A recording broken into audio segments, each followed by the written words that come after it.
Vsaka roža poje slavo tebi, vse živali srcu te časti,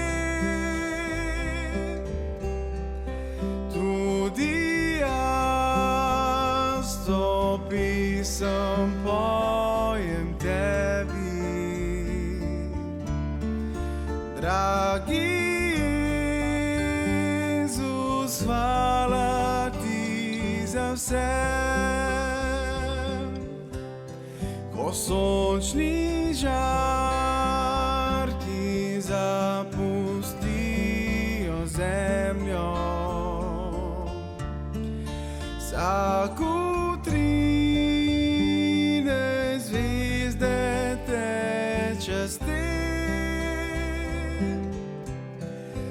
Mirni noči je molitev moja, dragi Jezus, hvala ti za vse. Dragi Jezus, hvala ti za vse.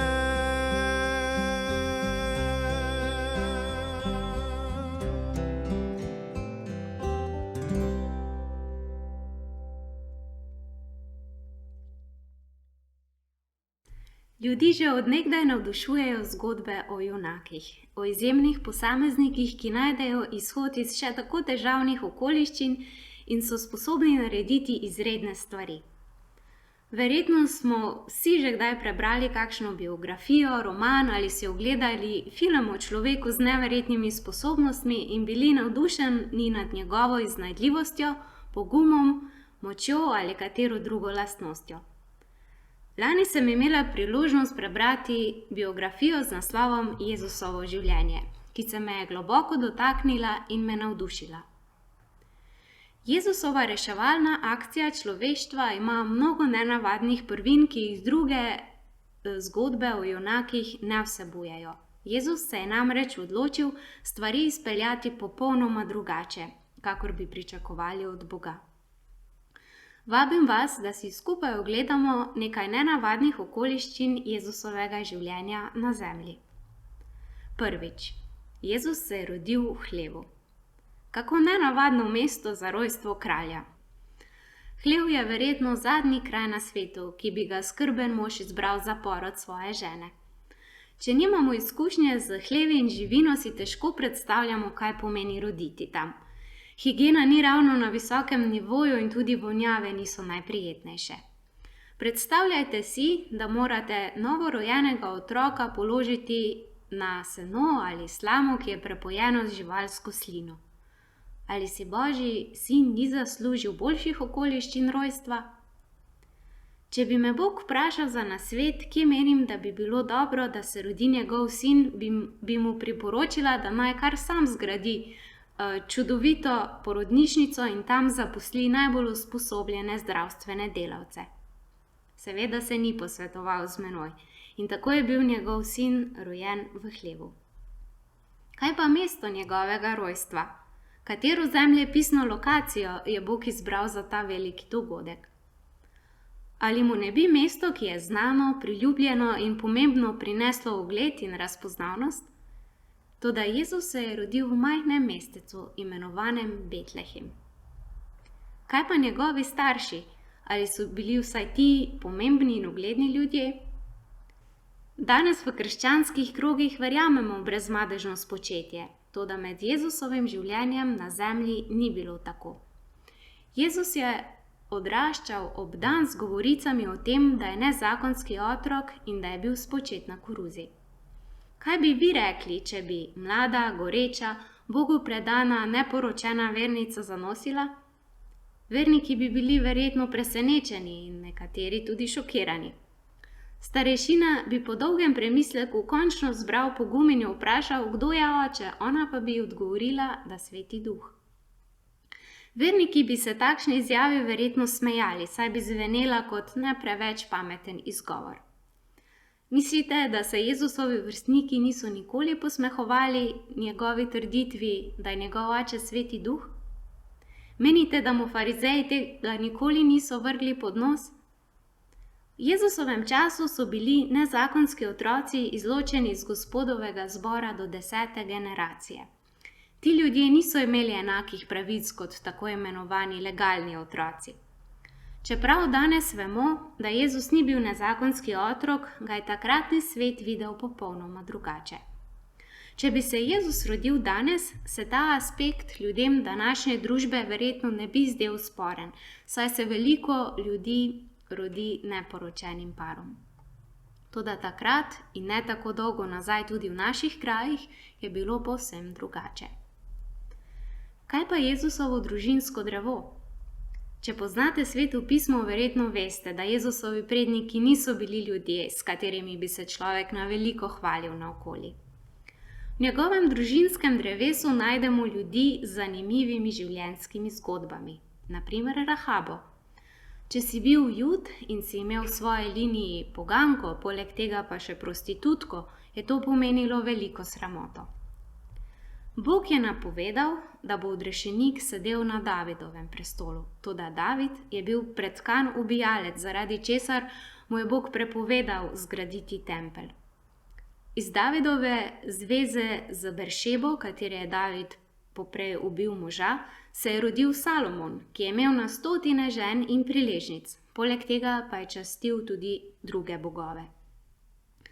Ljudje smo morda ponosni na plemiški izvor svoje družine ali na dobre lastnosti svojih prednikov, ki so se prenesle na nas. Toda Jezus se je odpovedal takšnim prednikom in nihče ne more trditi, da je bil odličen produkt super rase. Kaj pa Jezusovo ime? Gotovo je bilo posebno. Navsezadnje, koliko Jezusov poznate v svojem kraju? Njegovo ime v resnici ni bilo Jezus, bilo je Ješua. Pomenilo je Jehova je rešitev. Takrat je bilo to zelo pogosto ime. Takšnega imena gotovo ne bi dali kralju. Ime Ješua je prišlo do nas kot Jezus z grškim prevodom. Katero ime bi mu predlagali, če bi bili med njegovimi svetovalci? Mar ne bi za kralja izbrali posebno, junaško in lepo zveneče ime? Gotovo ne imena Ješua. Verjetno so bili v njegovi ulici vsaj 3 moški s takšnim imenom.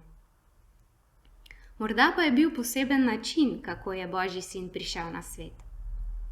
Če bi me Bog vprašal za mnenje, kako naj oznani prihod svojega sina na svet, bi mu verjetno rekla, da naj bo dogodek čim bolj izstopajoč, da bi pritegnil čim več ljudi. Bog naj na primer stopi na luno in zemlji z gromkim glasom naznani, da se je na svet rodil njegov sin. Če se morda noče tako izpostaviti, lahko gre na glavni trg in pomembnim ljudem pove, kaj se je pravkar zgodilo, ter jih prosi, naj novico oznanijo v mestu in na to svetu. Vendar se je Bog odločil drugače. Novico je najprej oznanil peščici pastirjev. Predstavljajte si, da ste pevec v angelskem zboru, katerega naloga je oznaniti Jezusovo rojstvo. Več tisoč let se pripravljate na ta veličastni koncert. Vse ste zvadili do popolnosti. Več tisoč let se je pripravljala scena na zvezdnatem nebu. Nato angel Gabriel reče: rodil se je, zdaj ste vi na vrsti. Zavesa se odgrne in zagledate publiko. Par preprostih, revnih pastirjev. Kaj pa Jezusov videz? Ali ste si kdaj predstavljali, kako je izgledala njegova zunanjost? V razodetju 1 apostol Janez Jezusa opiše kot čudovito bitje z dolgimi belimi lasmi, lesketajočimi se očmi in usti, iz katerih izhaja dvorezen meč. Ko je Jezus živel na svetu, na njem ni bilo nič izstopajočega. Jezus ni bil čeden. Mogoče nam je to težko sprejeti, ker imamo v spominu neko umetniško upodobitev Jezusa, na kateri je videti precej postaven in privlačen, po možnosti z dolgimi svetlimi lasmi in belo poltjo. Prerok Izaija govori o tem, kako je Jezus izgledal. V Izaiju 53:2 piše: Ni imel podobe, ne lepote, da bi ga hoteli videti, ne zunanjosti, da bi si ga želeli. Jezus je bil na videz tako običajen, da se je zlahka zlil z množico. Juda ga je moral identificirati s poljubom, kljub temu, da je 3 leta javno deloval. Njegov zunanji izgled ni spravljal v zadrego nikogar. Ko je bil v družbi drugih moških, naj niso gledali z ljubosumjem in tudi ženske se v njegovi družbi niso počutile neprijetno. Toda, če že ni bil lep in postaven, je bil morda takšen njegov glasnik.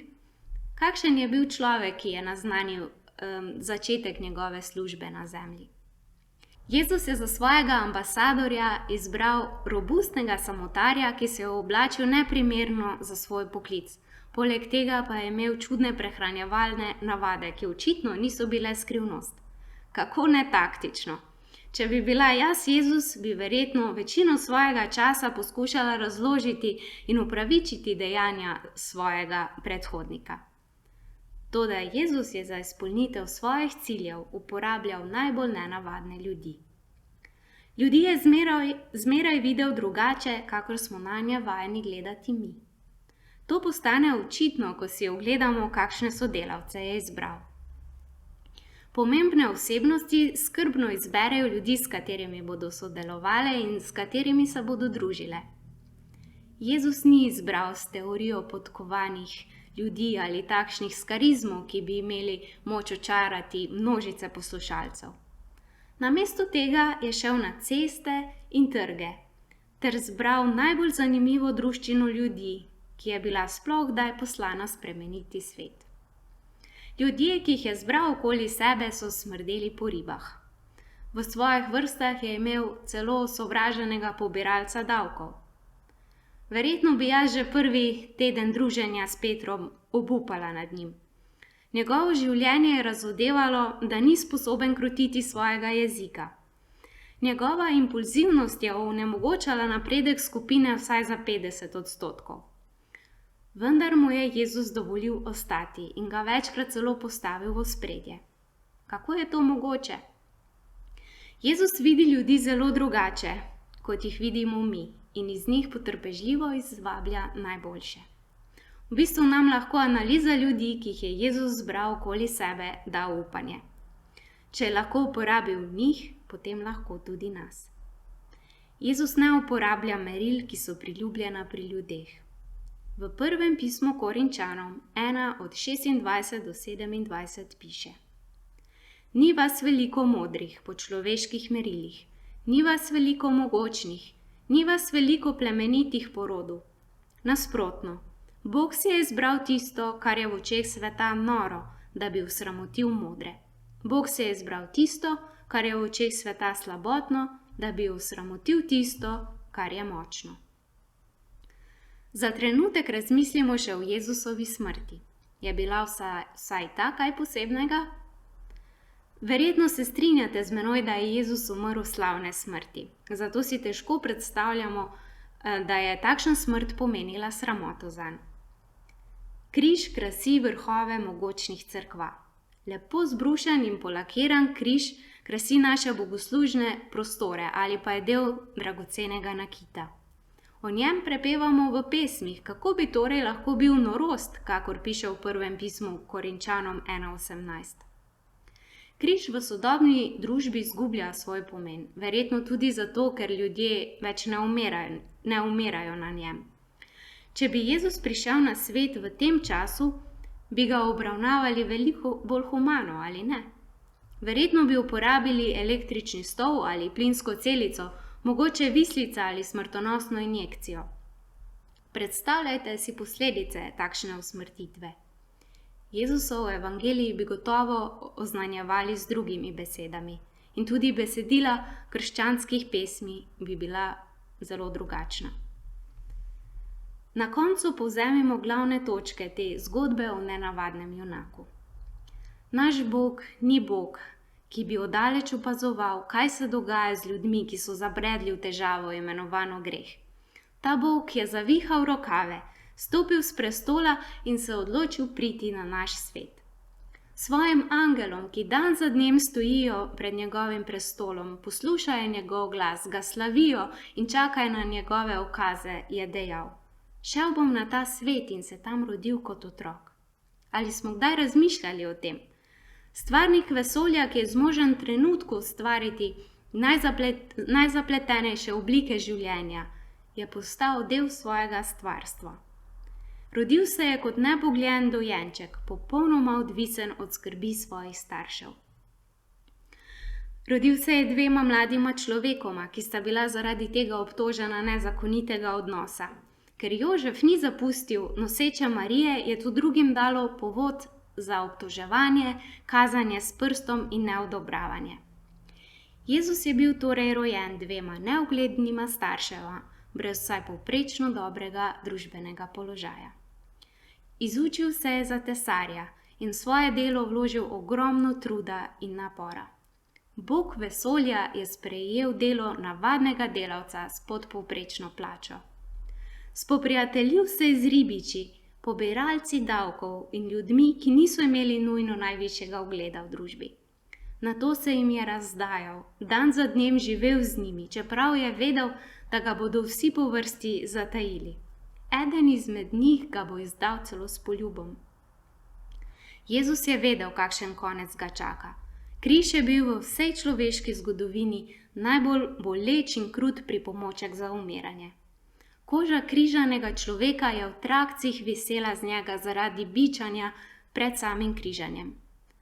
Po grozljivem mučenju je bil pribit na neobdelan kos lesa.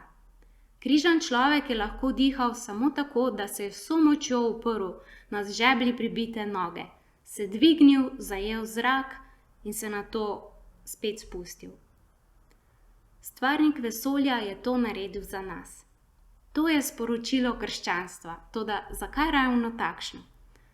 Zaradi tega, da če bi bil ti rojen v nezakoniti zvezi, bi lahko vedel, da te Bog tako zelo ljubi, da se je bil pripravljen poistovetiti s teboj in tvoje breme prevzeti nase. Če dan za dnem garaš za preživetje, lahko veš, da te Bog tako ljubi, da je bil pripravljen to izkusiti tudi sam. Če te je kdaj izdal kdo, ki je nekoč zatrjeval, da te bo imel rad ne glede na vse, da je pripravljen celo umreti zate, če bo treba, potem pa te je pustil na cedilu in te izdal, morda celo s poljubom. Bog to ve, saj je na lastni koži izkusil tvoje trpljenje. Kako neverjeten Bog! Kako v nasprotju z našimi pričakovanji in obenem kako blizu našemu srcu, hrepenenjem in željam. Na koncu Jezusovega življenja je Pilat zastavil vprašanje, ki odmeva še danes. Kaj naj storim z Jezusom, ki se imenuje Kristus? To vprašanje zastavljam tudi vam in sebi. Kaj boš naredil z Jezusom, ki se imenuje Kristus? Ali se ga boš sramoval? Se mu boš posmehoval? Si ga pripravljen v določeni družbi zatajiti? Ali nisi prepričan, kam svoje življenje naj ga umestiš? Se ti zdi cena previsoka? Jezusu se ni zdela. Bil je pripravljen narediti vse, da bi te rešil. In to junaško dejanje od nas zahteva odziv. Moj, izražen v pesmi, se glasi tako. Kako zelo me ljubi Bog, brezmejno in globoko, da dal je sina svojega umreti za siroto. Kako neznosno je trpel, ko oče skrivje svoj obraz, a rane na zveličarju ljubezni večne so dokaz. Poglej moža na križu tam, le njemu se dolgujem, in sram me je, ko slišim se, da se mu posmehujem. Zaradi mene je trpel, umrl, dosegel zmago, in da bi jaz lahko živel, je plačal ceno drago. Z ničimer se ne hvalim več, ne z znanjem, ne z denarjem, a hvalil se bom z Jezusom, z Gospodom in vladarjem. Po njem postal pravičencem, po njem imam življenje, saj sin Boga najvišjega me z milostjo objel je. Molimo. Dragi Jezus, hvala ti za tvojo neskončno ljubezen do nas. Hvala ti, ker si se bil pripravljen poistovetiti s svojim stvarstvom. Hvala, ker si postal del nas. Prosimo te, da bi nas to tvoje dejanje vsak dan navduševalo in bilo naš navdih za boljše krščansko življenje, za medosebne odnose, ki bodo bolj kvalitetni in ki bodo temeljili na tvoji ljubezni do nas. Prosimo te, da nam vedno kažeš nase in na to, kar si storil za nas. Amen.